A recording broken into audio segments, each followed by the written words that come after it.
we escaped Vietnam when I was 9, going on 10. I always felt like that day that we left Vietnam was the exact point where we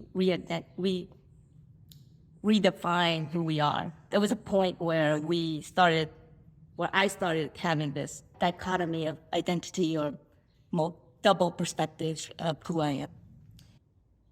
When we were young, my brother and I often came to my grandmother's house.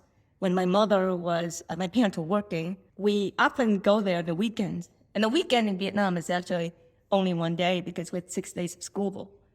But my grandmother lives in this dirt road, and at the end of the dirt road, there would be like an alleyway, and that image,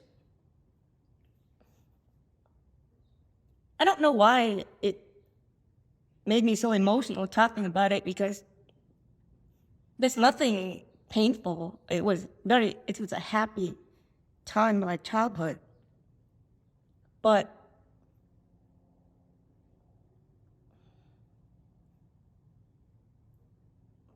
that image of my grandmother's house was so tender. When I used to visit my grandmother, I used to sleep late. And my uncle would be home babysitting me.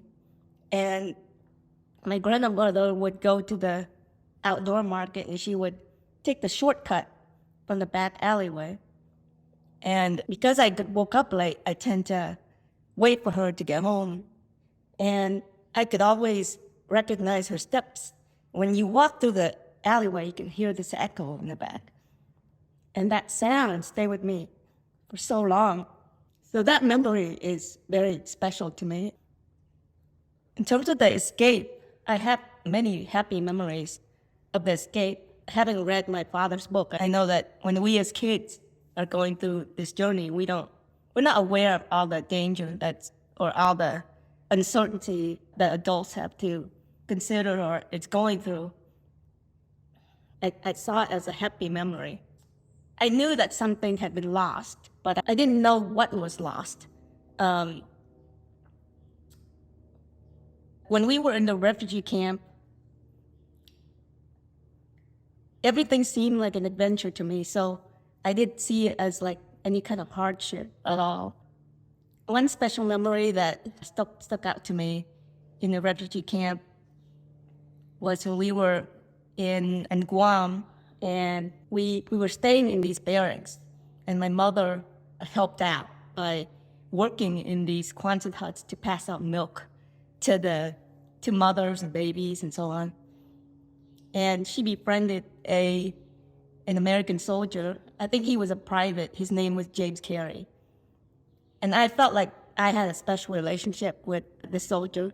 I felt like he treated us like, I don't know, it was my first connection with an American. And I didn't know what American meant at the time. So in Vietnam, we don't celebrate Christmas the way we celebrate Christmas. Here in America, we have all these marketing around Christmas, all these stories around Santa Claus. In Vietnam, we don't have those stories. We have, I don't know how we came to understand who Santa Claus was. When we were in Vietnam, we believed in Santa Claus, but I initially thought that Santa Claus is an American because he was white. I didn't know he lived in the North Pole or anything like that. So when we were in Guam and we met James Carey, one of the questions my brother and I asked James Carey was, does Santa Claus live in America? And if he's real. And James said to us that Santa Claus is very close to us. That's what I remember. But for some reason, there's an association of Santa Claus and America, and some white person is bringing you gifts at Christmas. So that was one memory I had in Guam, and the daily interactions we had with this American soldier named James. I also remember that when we settled in San Diego, a couple of years later, he came and visited us. But it wasn't the same, because I don't know why it wasn't the same, but it just wasn't the same. Maybe I'd grown up a bit then, but that memory was quite special to me. The kind of interactions I had with people in the refugee camp was important to me. And I think that memory and the connection to James Carey is specific only to me. My brother also interacted with him, but I talked to him the most. At least that's how I felt about it.